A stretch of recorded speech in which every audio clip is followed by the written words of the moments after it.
Hello and welcome to the Pop Council Podcast, the show where we cover everything in pop culture.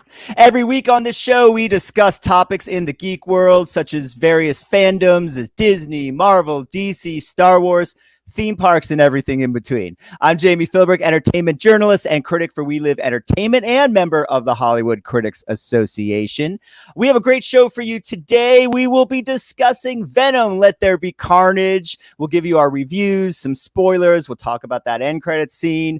We'll also talk about its box office this weekend. What If Episode 8, Scarlett Johansson's lawsuit, Book of Boba Fett release date, and much, much more. As always, it would not be the Pop Council Podcast if I wasn't joined by my very lovely co-host, Wendy Lee Szany. Hey, Wendy! Hello, good morning. How are you, Jami? I'm doing pretty good. How are you? How was your weekend?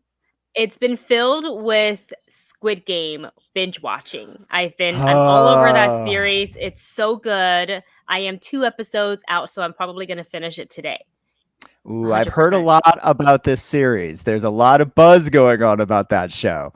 Oh, yeah. That's exciting. I got to check that out.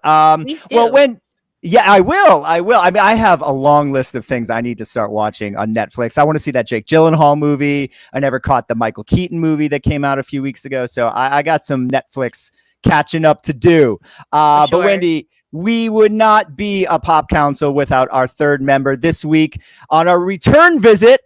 Returning champion, as Bill Maher says, Scott Mendelson from Forbes.com. Hey, Scott. Thank you for having me. Welcome to the show. Do you feel...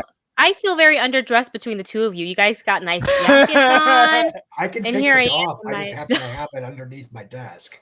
I just didn't have any clean clothes. I can take my headphones off so you can see my balding spots more. I look quite as glamorous. I can take the jacket off. I guess I think next episode. I'm rocking a Tom Petty t-shirt, so okay. He's at least got the nice shirt underneath. Scott, I mentioned, of course, you're from Forbes.com, but tell everyone who don't remember your last visit a little bit about yourself. My name is Scott Mendelson. I live in Moore Park, California. I have been a full-time writer for Forbes.com since early 2013. My specialty is box office, domestic and overseas. But I cover the industry in a nutshell. When the news justifies it, streaming, marketing, wheeling and dealing, movie reviews, things what have you. But generally speaking, I'm most known for the box office coverage. So it's going to be a fun month because for the first time in forever, we're actually going to have a lot of big movies coming out on a regular basis that, quite frankly, are expected to do well. So it will be nice to not have to explain, to spend every weekend explaining why, no, Snake Eyes would not have been a hit even without the pandemic. I love your articles. I always read your stuff. I love your opinions, and you've been great through this whole time. I know exactly what you mean. There's been a lot of sort of calculating in your estimations about how things are doing, and we've got a lot to talk about box office wise this week as well. So we'll just jump right into it. Of course, Venom, Let There Be Carnage opened over the weekend. It did quite well. We'll get into that with you, Scott. The box office, I believe, 90 million, maybe more over the weekend. And we've all seen it. And so quickly, before we get into the box office and before we get into that end credit scene that's everyone's talking about, I just want to give every one of us a chance to kind of give our views on the film. And let me start actually with a couple of mine. I did like it. I liked it as much as I liked the first one. I think it's, the studio is not going to like this review, but it's stupid fun. Right? It's just dumb fun. It was entertaining. It was funny. I enjoyed it. I want to say that I really enjoyed Naomi Harris's performance as Shriek. I thought she gave a great performance. A couple of things I want to comment on, and I'd love to hear what both of you think. First of all, the idea that Woody Harrelson would be a teenager in 1996 is laughable to me. He was shooting Larry Flint in 1996. He had already done Natural Born Killers and 8 years, White Men Can't Jump and 8 years of Cheers. So the idea he's a teenager is absolutely ridiculous in 1996. Hardy's performance. I love the way Tom Hardy plays Eddie Brock because he plays him as the stupidest man on earth. And Venom is only slightly smarter.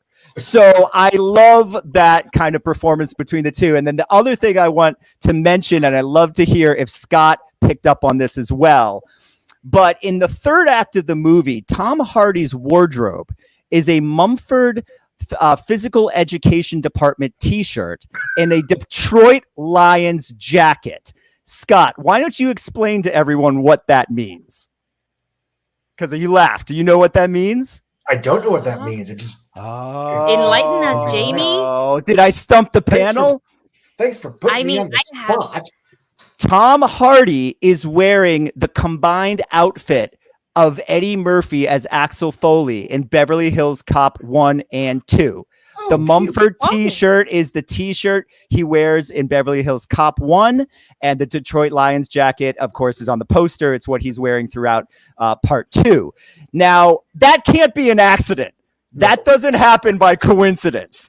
And I loved the idea that, I don't know if it was Hardy, Andy Serkis, someone, a producer, but they said, hey, we want a feel of like the Beverly Hill Cop movies. So we're going to do that. So as a Beverly Hill Cop fan, I just thought that was great, but I enjoyed it. I enjoyed the movie. It's dumb fun. Wendy, what were your thoughts on the film?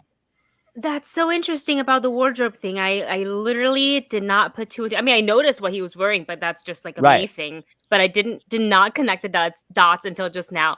So for the film, I thought, like you said, it's a blast to be had. I feel like I enjoyed the relationship between Eddie Brock and Venom a little bit more in this movie because we kind of already got a taste of what the humor and the vibe, was going to be in the first movie.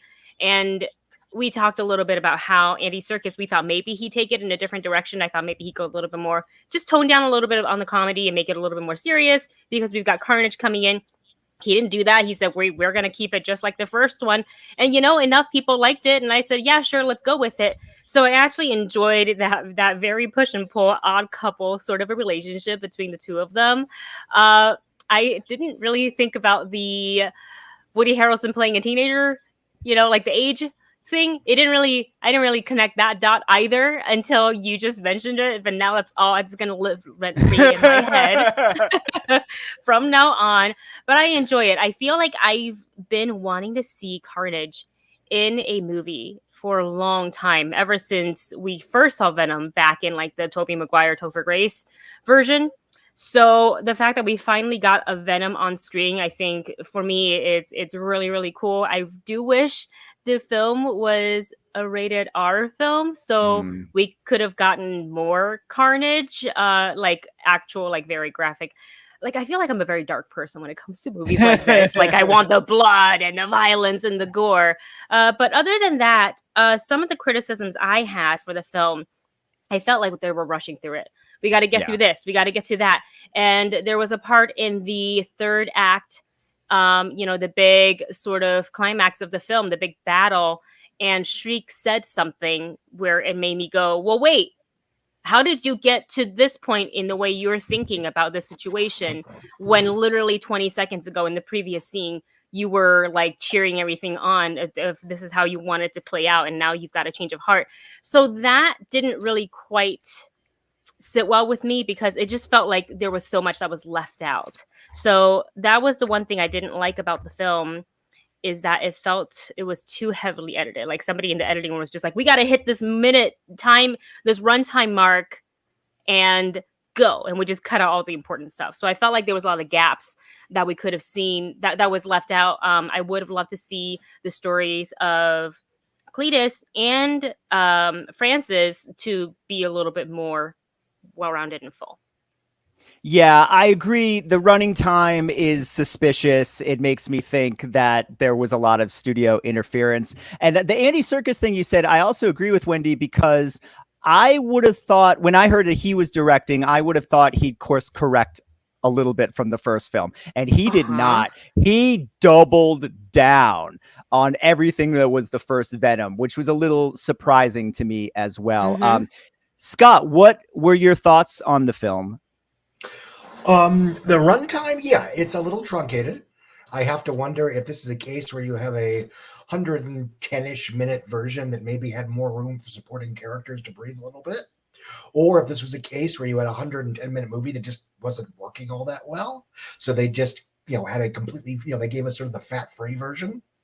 Obviously, they're emphasizing Tom Hardy and Tom Hardy at the expense of everybody else, and that makes sense. That's what people liked about the first one. The film does feel a bit narratively claustrophobic, and that, quite frankly, a lot of it is Tom Hardy with himself in his own apartment by himself. I'm reminded of, and I know I'm in the minority on this, but whatever, the first Borat movie. I thought too much of it was Sacha Baron Cohen and his scene partner basically by themselves doing riffs.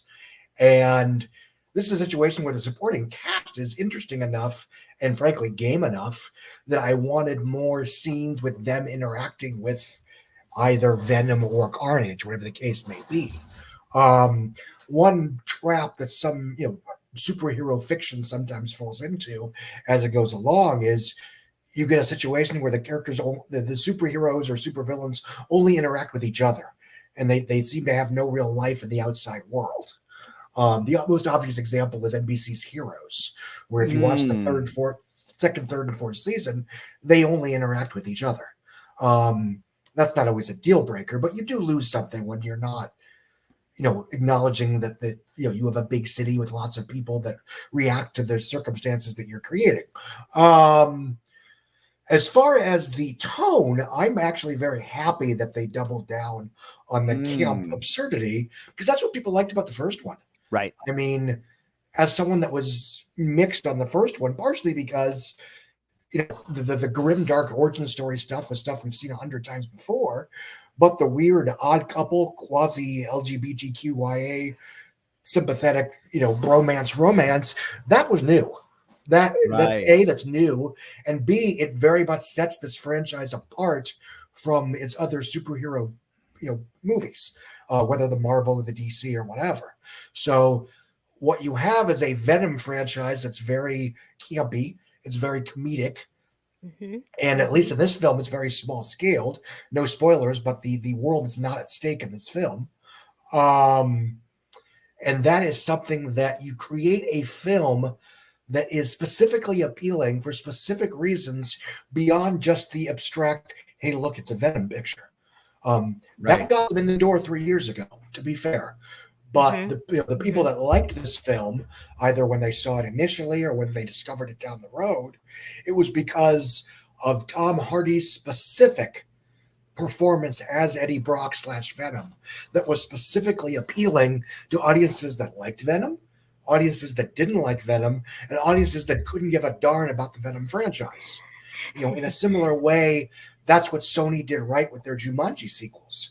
They created films that were specifically appealing for specific reasons, even if you didn't give a darn about the Jumanji IP. And when you do that, you get to have your cake and eat it too, because you have people that show up because of Jumanji film, and you have people that show up because it's a neat looking and fun and kid friendly, a video game adventure film with Dwayne Johnson, Kevin Hart, Jack Black, and Karen Gillan. And then you have what's the best case scenario, which you have an IP that's based around a marquee character or a brand that is a success either alongside the IP or despite the IP. The best thing I can say about Venom, Let There Be Carnage, and Venom, commercially speaking, is it doesn't need Spider-Man. Right. If and when Peter Parker, Tom Holland's Peter Parker shows up, whether it's in, Spider-Man No Way Home or Venom 3 or whatever, it'll be a bonus. It'll be a reward for a job well done. And the appeal will be not just, hey, look, it's Venom and Spider-Man in the abstract. It'll be, it's Tom Holland's Peter Parker and all that represents. Rubbing elbows with Tom Hardy's very weird and doesn't belong in the MCU, Eddie Brock. And that is, that is a mark of a job well done. And the same thing when, the reason everybody cheered at the end of Batman Begins wasn't, oh, wow, it's a Joker card. It was because Batman Begins was so good and had done such a good job of establishing this new Batman continuity that the idea of seeing the Joker that made sense in that world was in itself exciting. Yeah, it earned it. It earned it. Yes. So, Scott, you teed it up for me really well. So let's just skip to the end credit scene, and then we'll talk about the box office afterwards.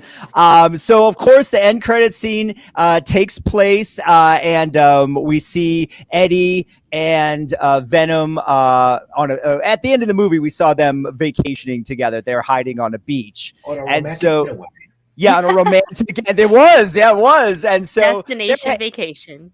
And now they're hanging out in the little cabana hotel room, and Venom happens to mention that through the Venom hive mind, through the multiverse, there's a knowledge that each Venom is able to tap into, and that if he shared any of that knowledge with Eddie, that it would just completely blow Eddie's mind. And so in the moment that he decides to show him this, all of a sudden, somehow, we don't know if it's because of this or because of something else, they are transported to what looks like the same basic cabana, but it's a little different.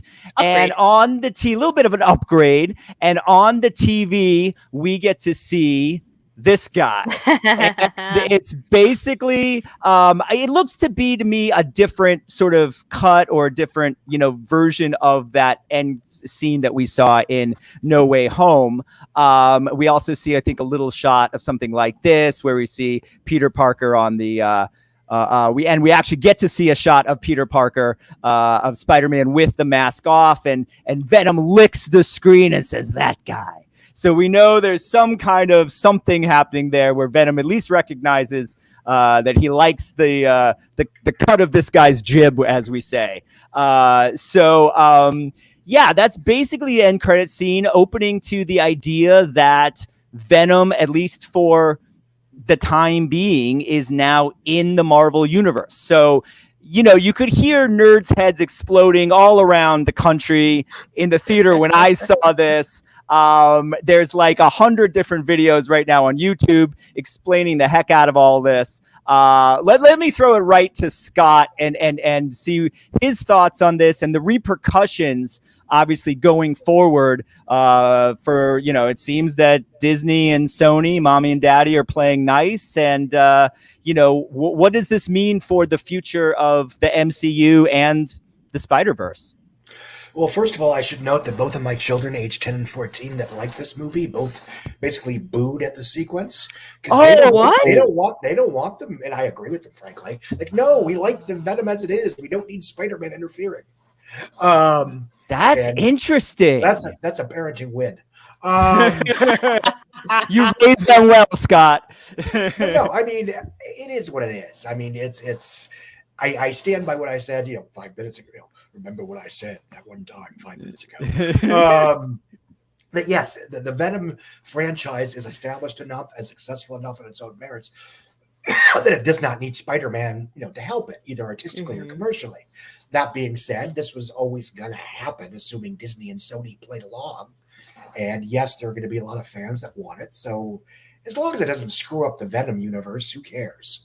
I'd like to think, hypothetically speaking, that what this means is that something that Doctor Strange does in Spider-Man No Way Home, ends up with, Eddie in the mainstream Marvel universe, and they get it out of the way in Spider-Man No Way Home, a film that by all accounts is going to be filled with multiverse cameos anyway.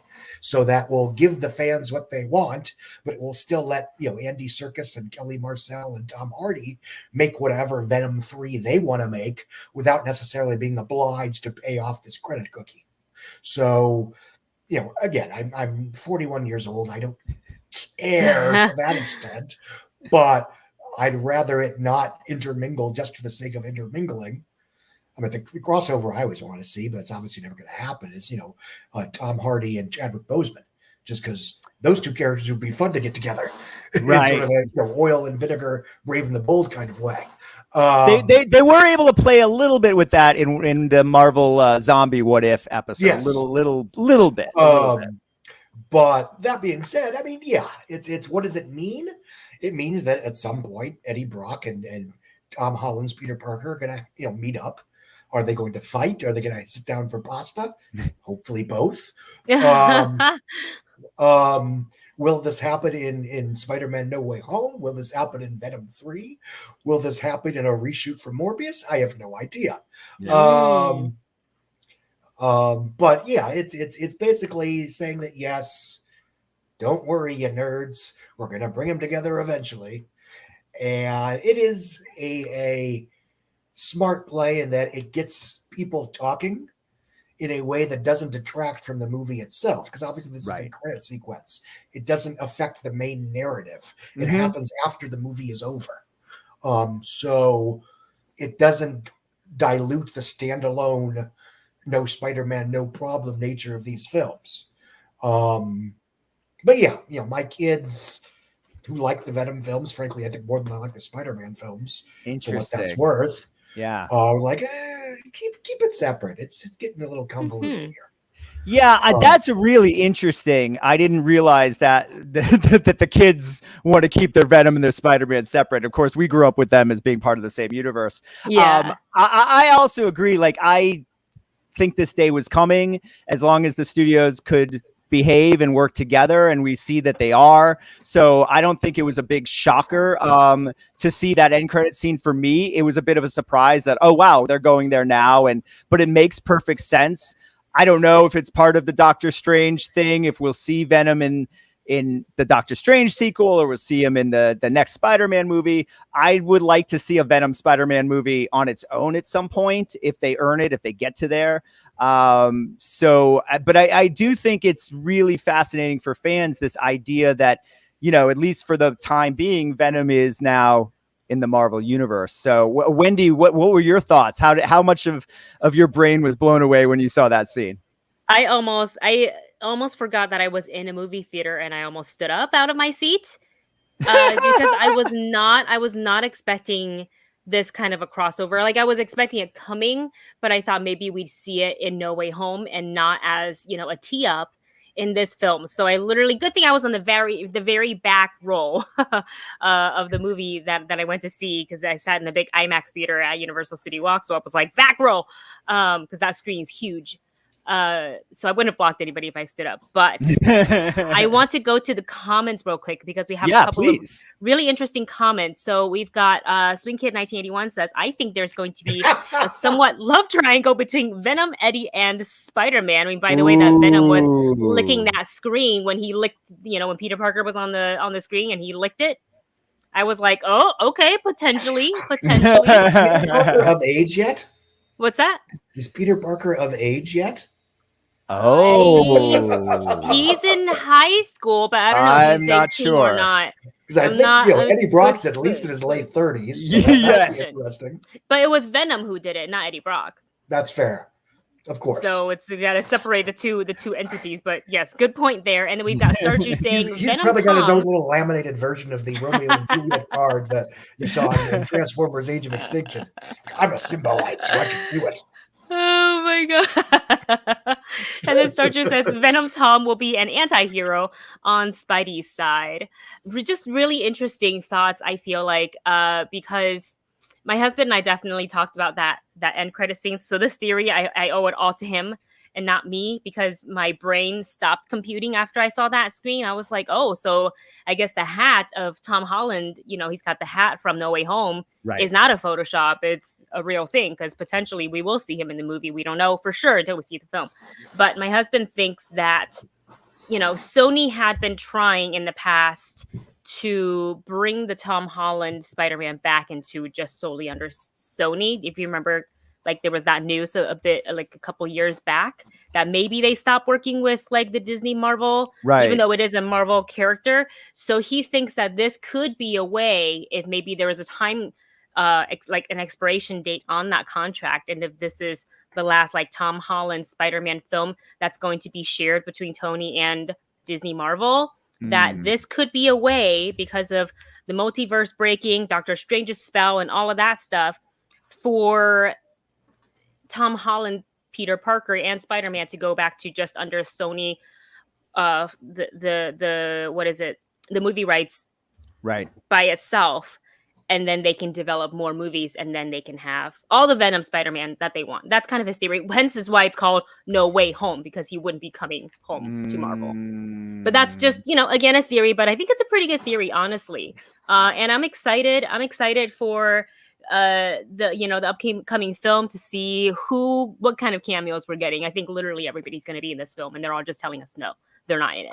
I think a lot. Yeah, there's a lot on the table for this next film. And I have to agree that, I kind of washed it away as, just one of those internet things. But certainly the end credit scene puts a lot of validity into that photo of Tom Hardy wearing the No Way Home hat. So we'll have to wait and see. Scott, your thoughts, and also anything about box office. Let's talk box office. Well, let me jump in really quick. I think this is business related.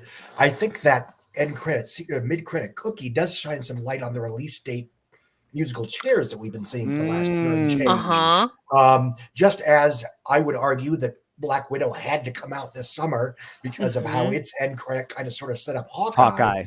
Yep. I think this is why, to the extent that they ever going to do it, and it might have just been online rambling, that Sony was so worried about Suicide Squad's poor box office, which again was more about Suicide Squad. That's whatever. That they were going to move Venom 2 to 2022. Which, if this film has a credit sequence that pays off in No Way Home, obviously Venom 2 has to come out first. Now, to be fair, most credit cookies in the Marvel universe are either redoubled or ignored in the next movie. Right. You're not going to have to see the credit cookie to understand what's going on in either Venom 3 or Spider-Man 3. That's something that Marvel has been very careful about. But that does, the fact that this does seem to set up events that will pay off in Spider-Man No Way Home, even in a fleeting, glorified cameo, if you know kind of way. Because, the first trailer for Spider-Man No Way Home was basically explaining to people, don't worry, folks, you do not have to see WandaVision or Loki to understand what happens in this movie. Right. As far as box office, the good news is, people are showing up. The movie made $90 million in the first 3 days. It set a new record for pandemic-era opening weekends. It opened 12.5%, 13% more than the first Venom, which is very impressive under any circumstance. There was always in non-COVID times, there was always a chance this was going to be a breakout sequel. But by that, I mean, it's a film that is profitable, gets good to okay reviews at worst, and is discovered in theaters either later into its run or after theaters on DVD, VOD, streaming, whatever. And it has a growing fan base where the goodwill for that first film pays off in the opening weekend of the sequel. The obvious examples are, Austin Powers, The Spy Who Shagged Me, John Wick Chapter 2, Captain America, The Winter Soldier, Pitch Perfect 2. But conversely, there was always the chance that the film was going to open a little bit lower than the first Venom, which still would have been fine. We're talking about a movie that cost $110 to make, so you didn't need to break records to break even here. But you'd have a situation where you'd have audiences that saw the first Venom, didn't like the first Venom, and weren't necessarily going to show up right away to the second one. And you had people that were just curious about the idea of a Venom movie. They showed up the first time. That doesn't mean that they're committing for the long haul. And, that's something that we see a lot with franchises. Just because everybody showed up at the first Smurfs movie doesn't mean they're going to show up for the second one. Right. Or the first Kick-Ass, et cetera, et cetera. So the fact that this played, I would arguably like a lower level breakout sequel, is pretty darn impressive. And what it shows in the broad scheme of things is frankly what I've been saying since Memorial Day weekend with A Quiet Place 2, which opened to pretty much identical its pre-COVID tracking numbers. It was tracking to open with around 60 million over 3 days. It opened with 57 over 4. With a holiday weekend, I'm of the opinion that's tomato. That for movies that were already going to be huge hits before COVID, F9, Quiet Place, Shang-Chi, Venom 2, probably No Time to Die, those films are safe, at least in North America. Those films are going to do whatever they would have done, maybe over 50, maybe a little 15% less, give or take, because of, the COVID variable.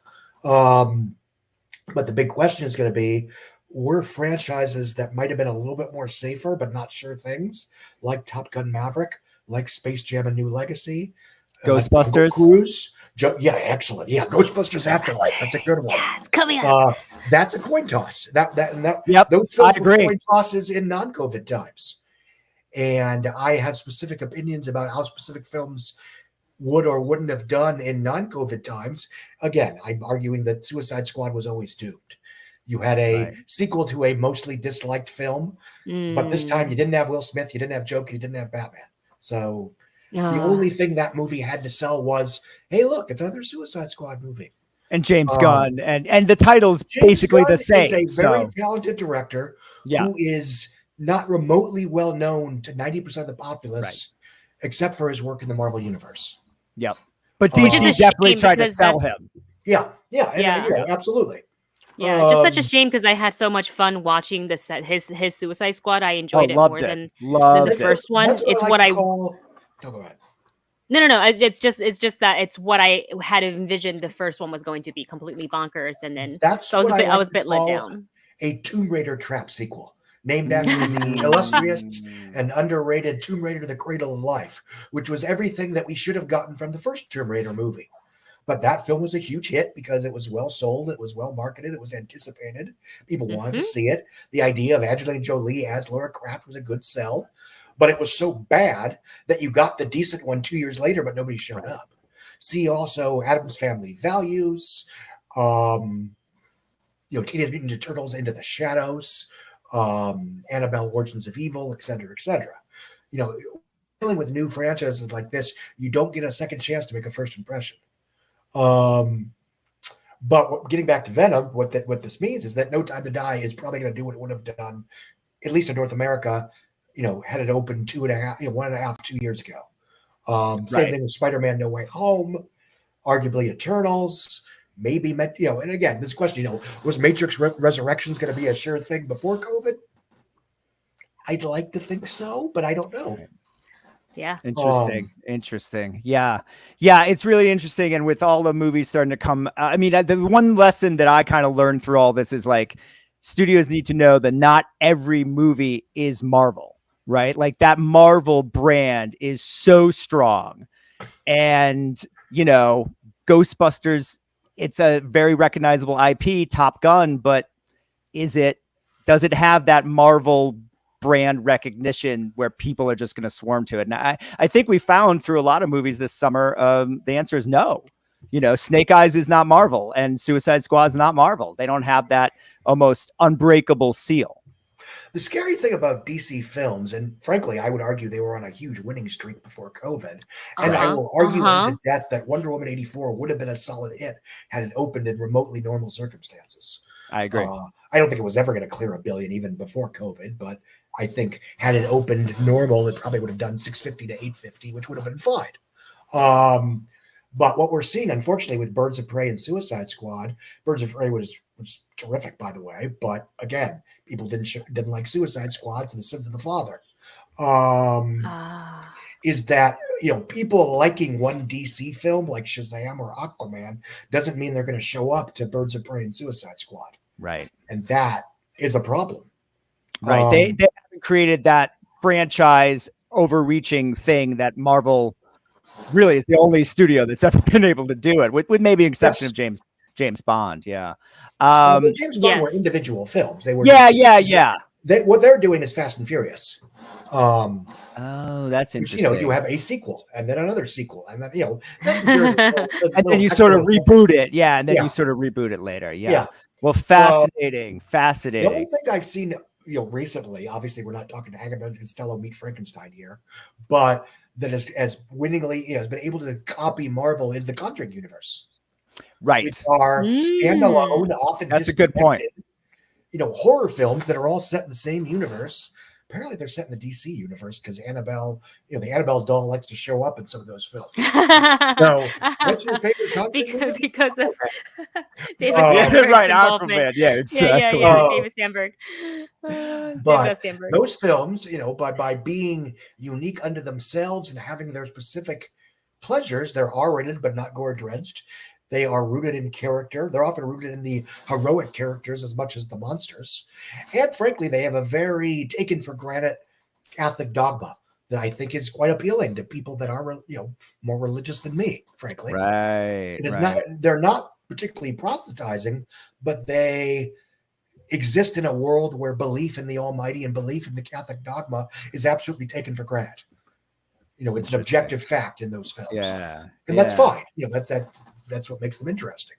And the fact that, at least for the Conjuring films, the Warrens, this version of the Warrens, I'm not going to get into their, right. in real life, they are incredibly winning, crowd-pleasing, sympathetic, marquee characters. Interesting. And even in COVID, The Conjuring, The Devil Made Me Do It made $200 million worldwide. It quintupled its $39 million budget. Yeah. And I think the fact that those are low budget films to begin with also helps. Yeah, it also absolutely. helps. Well, moving off of box office and Venom, we have a few other Marvel things we want to try to touch on today, but let's skip ahead. I'm going to call an audible here, and we're going to go to the Star Wars universe for a minute because we got a poster for the book of Boba Fett. We got a release date. It will run on Disney Plus, dropping in December. We got a bit of a synopsis, just sort of talking about Boba Fett and Fennec trying to fill that void on Tatooine, the criminal underworld void that was left by the death of Jabba the Hutt. And who knows, maybe we'll get some answers as to what Boba was doing in the Sarlacc pit, or crawling out those 5 years. Wendy, let me throw it to you. I know you're a huge Star Wars fan. I know you love Fennec. Talk about like the idea of this Boba Fett show. We're going to get it before we get season 3 of The Mandalorian.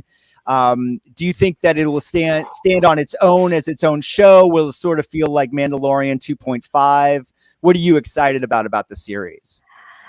I mean, I do. I'm very excited. First of all, I think when we knew that Boba Fett was going to show up in Mandalorian season 2, we all collectively lost our minds, and then even more so when he actually showed up and did some very badass stuff in the show. I feel like it will be a little bit of a Mandalorian 2.5, only because he has been now, reappeared within that universe, but I'm not going to say that it's going to follow all the storylines and all the plot points and beats of The Mandalorian, though he is a Mandalorian, I guess. Well, right. Not really. Anyways, but yeah, it's kind of set up in that space with Fennec, but I think Boba's got his own agenda going in. Like literally after he took care of business, the first thing he did was like, Jabba's palace? I don't think so. It's Boba's palace. And the way that he's sitting in the poster, just kind of knowing that he is now the boss. He's got, a very powerful right-hand woman in Fennec. He's made some connections with our own Mandalorian here. So I think a lot of people are going to be tuning in because I think a lot of us are very curious as to how he survived, right, from the Sarlacc pit, but I don't necessarily want to see how he got out. I actually would prefer if they didn't show it. This is the same reason why I felt like we didn't necessarily need a Han Solo film, because I like seeing the legends be a legend, right? Like the whole 12 parsecs thing. Like I didn't need to see it happen. We just did it because we just knew about it. And it kind of breaks the myth. Yeah, and it breaks the myth of like how he got his last name Solo. Like that's how he got it, and he stuck with that. Like, I'm still gonna like Han Solo, and I'm still gonna like Star Wars, but I don't necessarily need it to see how it all played out. So I just want to look, he obviously survived. He's here. Let's just move forward. So I'm very, very excited. And also, I can't ever say no to more Morrison. Yeah, I agree with you. I don't need to know all that stuff. Maybe a little mention or something, but we certainly don't need to see like a flashback scene or anything like that. Yeah, I think inevitably it will feel, at least in the beginning, a little bit like Mandalorian 2.5, which I'm okay with, because I think if they had tried to do Boba's story in the third season, there inevitably wouldn't be enough time for his story to really be fleshed out and fulfilled, and it would take away from whatever they're planning to do with season 3. I would imagine Goguru and the Mandalorian aren't going to be apart for too long, or maybe we've seen the last of Goguru. I mean, who knows? That's another topic. Oh. But I find that hard to believe. Yeah, but listen, I love Boba Fett. Always been one of, and I think it's that he was always, kind of surrounded in mystery in the films. And I think this lore has happened with the character over all these years, which is why he's so popular now, why he gets, was brought back for the series. And I'm excited that he's getting his own series. And I think there's a lot of interesting things that they can, discover and create in that world with this character. So it's going to be really interesting to see it. Scott, what are your thoughts on the Boba Fett series and the whole idea of sort of structuring? There was talk of a Boba Fett film at one point. I think this is probably a better route for them to go with it. But what are your thoughts? My thoughts are, why even bother making a Mandalorian series? The entire hook of which, what if a character that looked like Boba Fett but wasn't an idiot that got defeated by a blind man and tossed into a Sarlacc pit for 1,000 years? If you're just going to make a Boba Fett show anyway, Scott, tell us how you really feel. Don't hold back. Don't hold back. No secret that I feel that Star Wars needs to be rescued from the bowels of generational nostalgia. Boba Fett was initially a joke character. He was there for a punchline. The whole point of the character is you thought he was super cool and amazing because he had this cool outfit, and then he gets, basically he dies a punk's death, and that's funny. That's George Lucas kind of making fun of some of the mythology in Star Wars. But then, thanks to older and stereotypically speaking, white male Star Wars fans that spent 30 years saying he's so cool, we want more of him. Now we're getting this new wave Boba Fett mythology that basically is saying, no, it's okay, you were right, he really was that cool after all. And it's to me, it's another example of fan entitlement.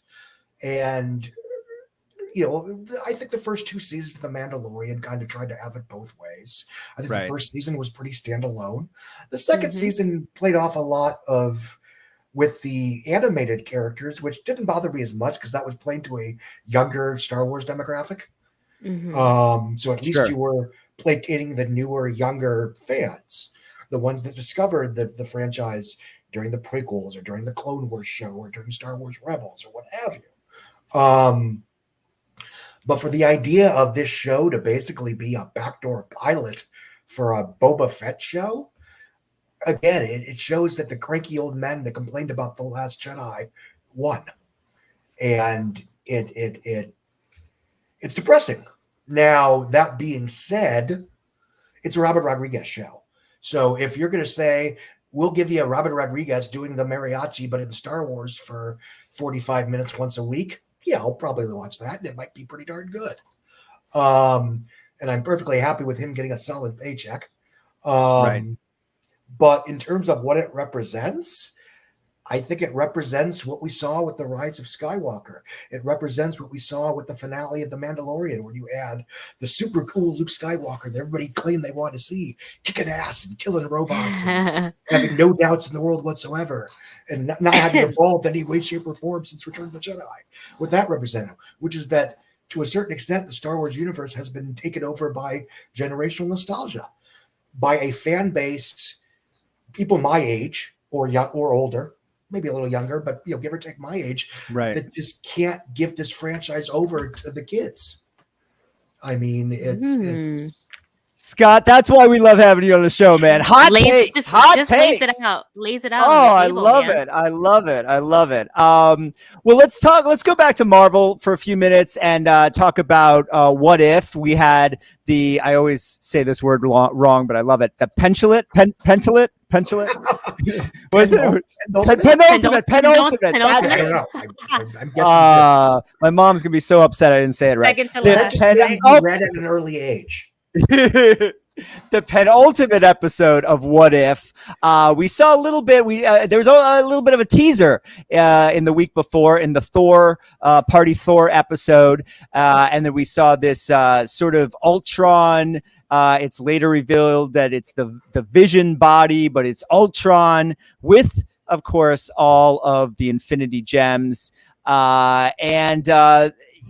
episode was interesting because we've started to see the Watcher get a little bit more involved in the realities he's watching. We saw a little bit of that in the Doctor Strange episode and slowly throughout these episodes. And now in this one, with those Infinity Stones, this version of Ultron, the ultimate Ultron, is able to kind of pierce those realities and actually battles with the Watcher.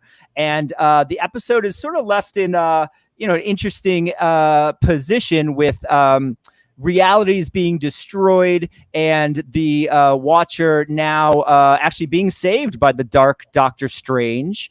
And presumably the final episode of this season will see the beginning of the Guardians of the Multiverse being brought together and possibly return of the Star-Lord, T'Challa, Party Thor, of course, Dark Doctor Strange, and Captain Carter. So I guess I'll just throw it to you guys. Wendy, let me start with you. What did you like about this episode and the way it sort of sets up the final of this season? And what do you think is going to happen in episode 9, that final episode?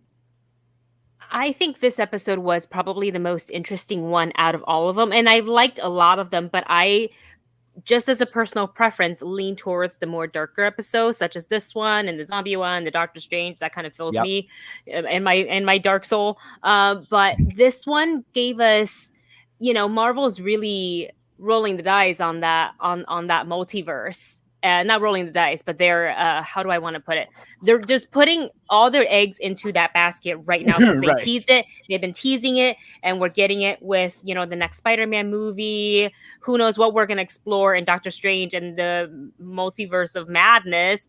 And we're getting to see this one, and it's been teeing up as well as like in WandaVision and in Loki. So this is like a huge thing because even though the What If episodes technically don't have anything to do with our current MCU, because that's why they're called What Ifs, it is really interesting to see what would have happened had Ultron won. And he literally, like Thanos was like same day Amazon Prime delivery through a portal hole. It's like, here's all the stones. You don't have to work for them at all. Have the ultimate power before I slice you in half like a piece of cheese. That was a shocking moment for me.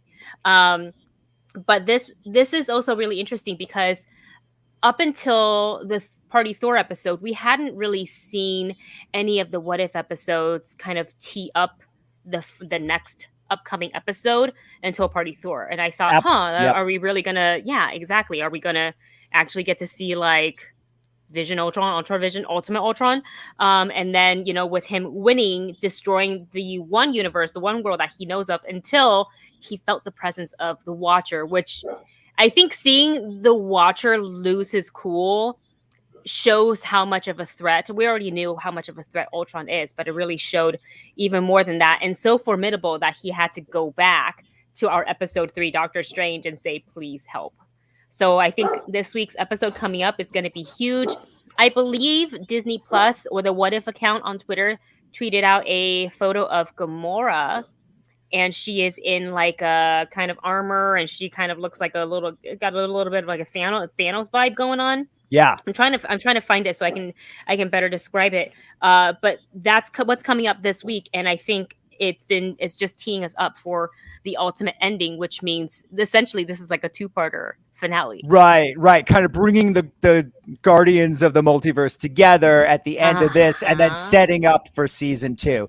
Yeah, I think that could very much be the possibility. I know that there was talk of one episode had to get pushed back to the second season. Yeah, and I wasn't sure if that's maybe the Gamora in Thanos armor, since we've seen her in like kind of the trailers and some other things. So but you're right. It could be that we're getting her this week and then it'll just sort of set up the next one, or maybe they push that to the next season. I don't know. And I did like sort of the reversal of Black Widow's death and that relationship between her and Hawkeye, that this time Hawkeye sacrificed himself. I don't think that was done by accident in the show. So Scott, what were your thoughts on this week's episode and where it's leading for the end of this the season? Well, it just reiterates what I've been saying for about 6 years, which is that at the end of Age of Ultron, Tony Stark should have been executed. He made a stupid artificial intelligence robot that came within about 30 seconds of destroying the universe. But he gets off with a "don't do it again," and right. Again, this is applying real world logic to superhero stories. And sign the Sokovia Accords, and it'll be all fine. Yeah. Once again, Tony Stark is Marvel's greatest villain. But no, the episode itself, it was fine. It was a little redundant because it's the same idea we got in the Zombies one, which is the world is basically wiped out, but here's a handful of survivors, most of whom are non-superpowered, trying to, have some semblance of victory to save what's left. So we saw that a few weeks ago. I don't have any real strong opinions about everything being connected. I kind of would prefer if it just a bunch of standalone stories. Interesting. But this is a 30-minute cartoon on a streaming channel. I'm not going to, lose my mind over its, nitpicks. I love how you're not invested in it like everyone else on YouTube. It's like, oh my God, look what they did this week. I love that you're like, it's 12:01. I got to watch the show. Well, I love that Scott's like, it's a cartoon on a streaming network. Come on, don't take it seriously. But I do think a lot of that's performative, but that's a conversation for another day. The ones I've enjoyed the most are honestly the lighter ones, just because they were different than what I was expecting. When you see What If, then I expect what if we screwed up. And that's what we've basically gotten for a lot of the episodes. The only one that I genuinely didn't like was the Captain Carter one, because I felt it was very patronizing and how it kept Steve Trevor in the story. It felt to me like a very, don't worry, boys, this Steve Trevor still gets to be a hero too. But again, whatever. It's a 30-minute cartoon for children. If Captain Carter shows up again and Steve is off, on vacation, then yippee, we'll get our own adventure. Also, because we had already seen a lot of that stuff in the Carter TV show from a couple years ago. Yeah. But I very much enjoyed the Chadwick Boseman as T'Challa as Star-Lord one. I thought that was very clever. I thought that was the one that probably did the best in terms of, playing with the chaos theory, in terms of how does this one small difference change more than just this very small story. I think the first few episodes kind of fell into a trap whereby by the end of the episode, some semblance of a recognizable status quo had been reverted. In terms of, at the end of this episode, T'Challa's back on Wakanda, or at the end of the Murder Mystery third episode, don't worry, folks, it's still the Avengers versus Loki. It's just a little bit different. But I had a thought, but I lost it. The one dark episode that I very much enjoyed was the one starring Killmonger, in which great episode. Show doesn't quite commit to basically critiquing its own premise, which is that, at the end of the day, the Marvel universe is basically about, the problem isn't the system, it's that who wields that power. So the movies tend to, and the shows tend to end on a note of, well, this surveillance is okay because we trust Steve Rogers, or, the guy that created Ultron is okay because his friends stopped him. Right. And again, that's a much more complicated conversation. But I do think that's the one that kind of came the closest to critiquing the structures are in place and not just, the bad guys got the codes now. Right. And obviously I have no idea what's going to happen in this finale in terms of A, what's going to happen in this finale, and B, is it going to connect to the other Marvel shows? Is it going to connect to the other Marvel movies? Is it going to, just be an Easter egg in Spider-Man No Way Home? Because right. multiverse, I think that would be it. I think you might have hit it on the nose in that. I don't see it playing out in like the current MCU, but multiverse, anything's possible. Yeah.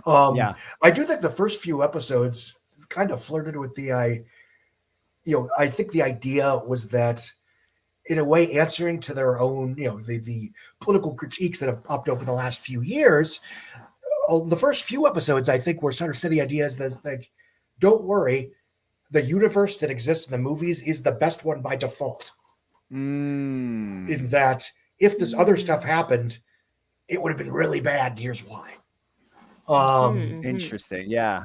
But again, I'm heavily deconstructing a just for fun cartoon show on a streaming network that's basically there to have more Marvel content, because Disney Plus, as successful as it's been, as successful as it will probably continue to be, at the end of the day, most general consumers, except for the Star Wars and the Marvel stuff, they basically view it as a babysitting service.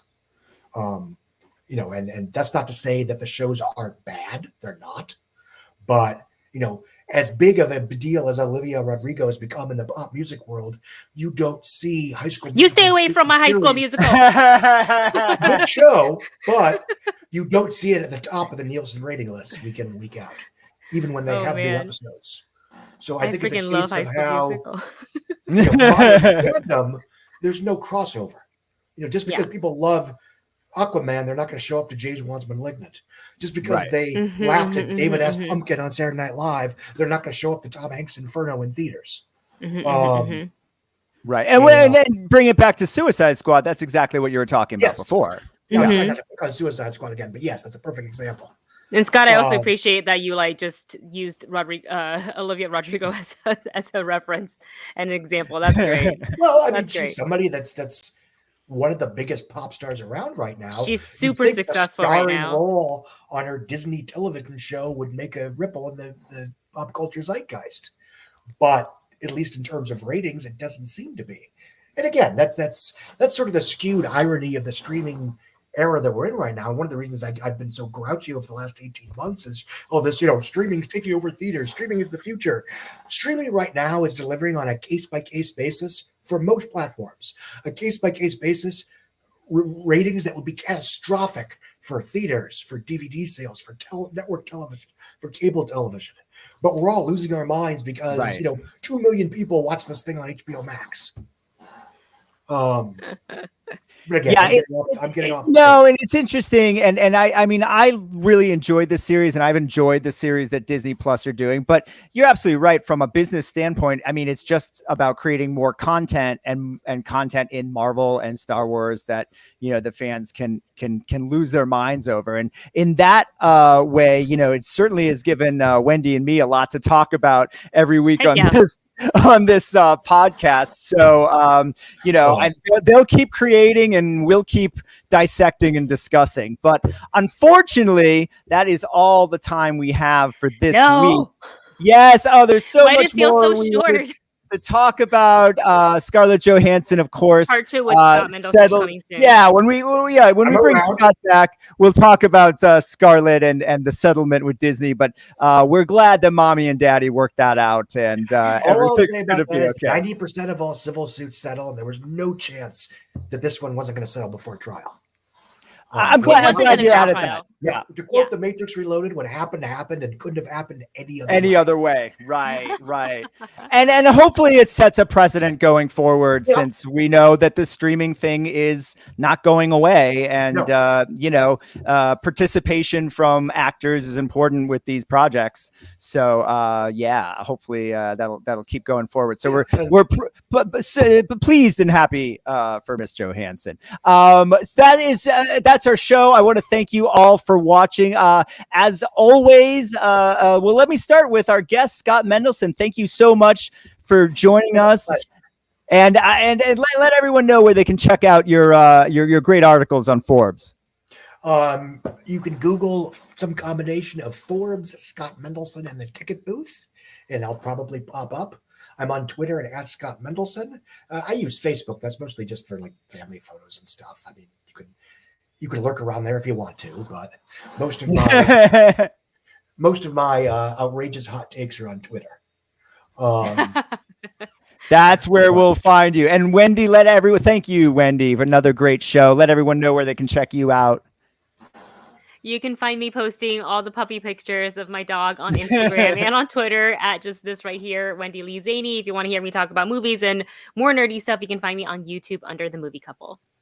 And we want to thank our audience for tuning in and remind you that we're just one of the shows the Hollywood Critics Association has launched this year. So make sure you hit that subscribe button, like this video, and tune in to Pop Council every Monday at 11 a.m. Pacific time. We also have The Long Box with Tessa Smith and Jonita Davis, Tuesdays at 11 a.m. Eastern time and 8 a.m. Pacific time.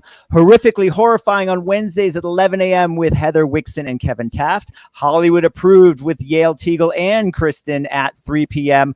Pacific time. What to Stream on Thursdays at 11 a.m. hosted by Morgan Rojas. And What's Trending in Hollywood on Fridays at 11 a.m. hosted by Scott Mendelsohn. I also want to tell you about the morning show After Show, which is a weekly spoiler-filled recap of the Apple TV Plus series now in its second season. Join HCA's own Kira Lynn, Morgan Rojas, and Kevin Taft, plus special guests from the show to connect the dots together the morning after. And finally, please check out HCA's Foundation After Show, hosted by myself, Yale Teagle, and Nikki Fowler, every Friday at 12:01 a.m. Pacific time and 3:01 a.m.